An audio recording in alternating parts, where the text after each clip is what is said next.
Today I'm going to talk about how your frame of experience and how your domain of expertise is limiting you in how to set up a great company.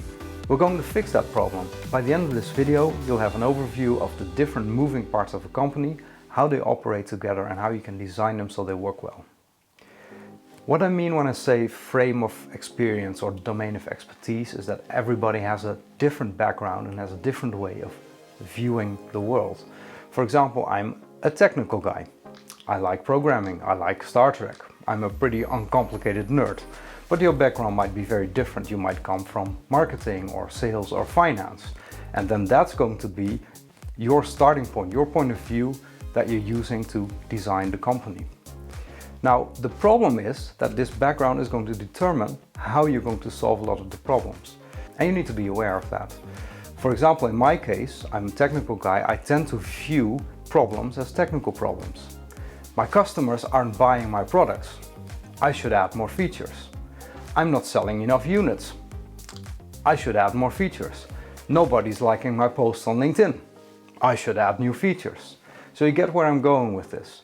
Now these are the technical examples, but if you come from a marketing background, you probably view a lot of problems as marketing problems. Well, they may actually be technical problems or financial problems. I hope you don't get a lot of those. Another problem that technical founders in general have is that they tend to focus too much on technical detail.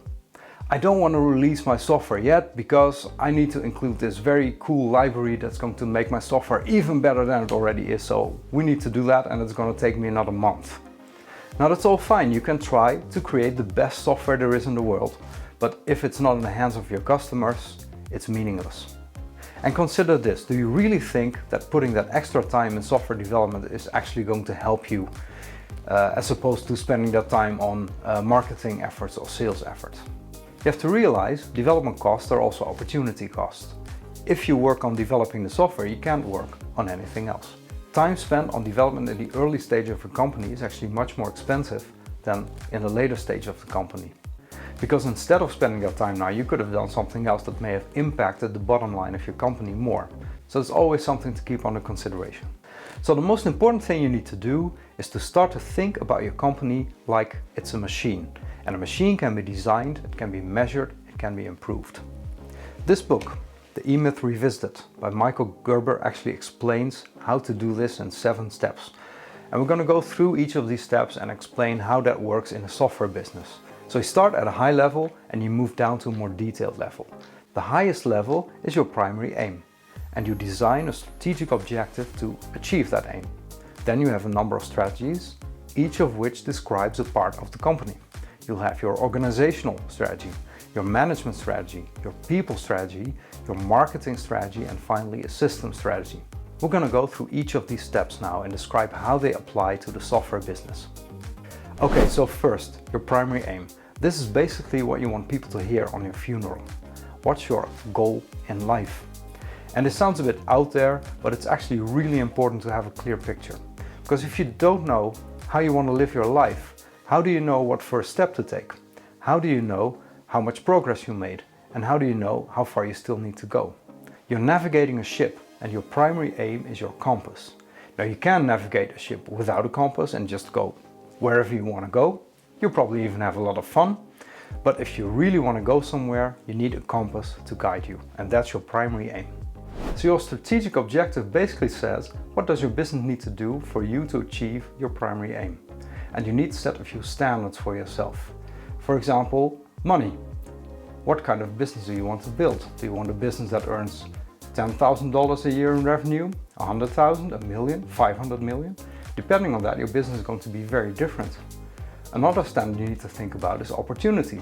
For how many customers do you want to solve the problem? And then you have other standards that you can think of, like timing, how much time you want to spend developing your product. And finally, you need to think about what values your business will stand for. An energy drink company might favor energy, dynamics, people jumping off cliffs, etc. But for an insurance company, this wouldn't work. So next you need to create your organizational strategy that's going to help you achieve your strategic objective. You need to think about the tasks and the roles that are there in your company. Marketing, sales, technical development, legal, operations, support, everything. And by thinking about these tasks and roles yourself, this also helps you, for example, if you're a technical guy, to get out of that mindset of I just need to do product development. There's much more than that, and the organizational strategy helps you realize what those roles are. Especially if you're the founder of the company or you're starting it together with a family member. You need to start thinking of yourself as employees and not as founders. By creating the organizational strategy, you can assign roles to each person that's involved in the company at this stage. Then you need to write operation manuals for each of these roles.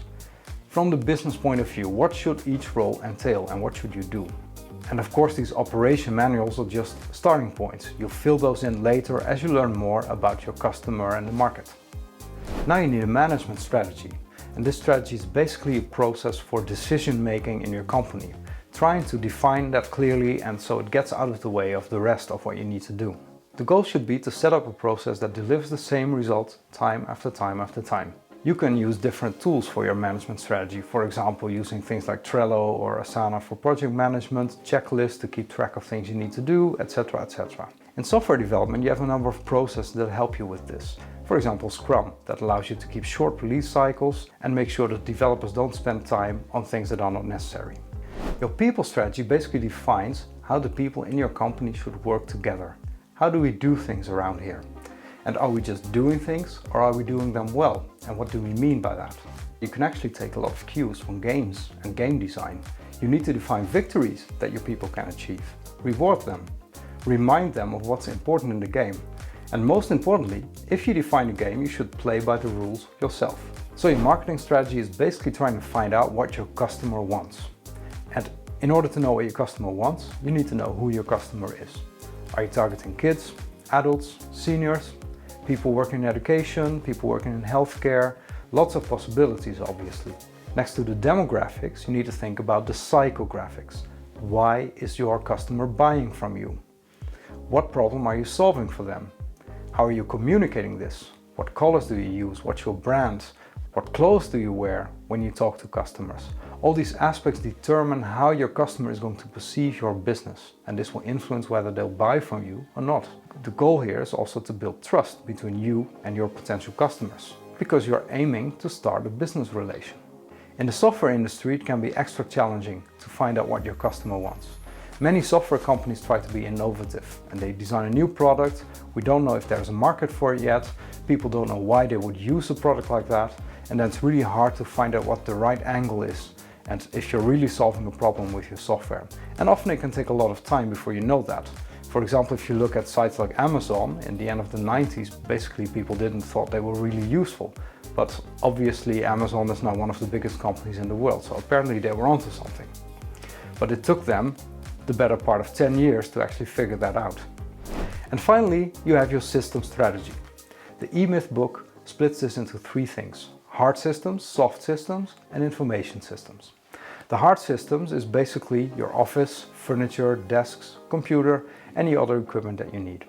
Soft systems are the standards and processes that you use to get things done in the company. For example, you might have a process for handling a customer support request, or for approving a budget to buy some equipment, or for writing a financial report that goes to your investors. Information systems are about defining metrics for your company. Every company needs metrics. On the global level, such as the OKR, Objectives and Key Results, I'll talk more about that in another video, or for each division of your company. For example, your sales team might want to have metrics that measure the conversion rate of your leads in every stage of the sales funnel. Your software development team needs metrics that show how many bugs are being reported so they can increase the stability of the software. You will also have other kind of metrics, such as how much time does it take to onboard a new employee into your company. So these are the 7 steps described by the E-Myth book. You have to realize though that each of these strategies is basically a moving target. Your company now is going to be very different from a company in 2 years, 5 years or 10 years. So don't start hiring very expensive executives when you're just at the starting point of your company. They're going to be very expensive and they won't be able to help you at this stage because that's not what they're good at. Another thing where I made a lot of mistakes in the past is that you can't design the machine that is your company if you don't understand the parts. Don't hire a salesperson and just think, I'll let them do their thing. That won't work. Unfortunately, as a founder, you have to be on top of everything in your company. and you have to understand each part of the company and continuously analyze whether it's really doing what it should. Because I'm a technical person, viewing my company as a machine that I can design and improve is very appealing to me. If you also like this approach, I suggest you read Principles by Ray Dalio. It's a bit of a harder read than the E-Myth, but it's still a great book and contains a lot of useful information, so I highly recommend you check it out. So that's it for today. Like this video if you enjoyed it. If you want to watch more content like this, consider subscribing to my channel. Thanks for watching, take care, and see you around.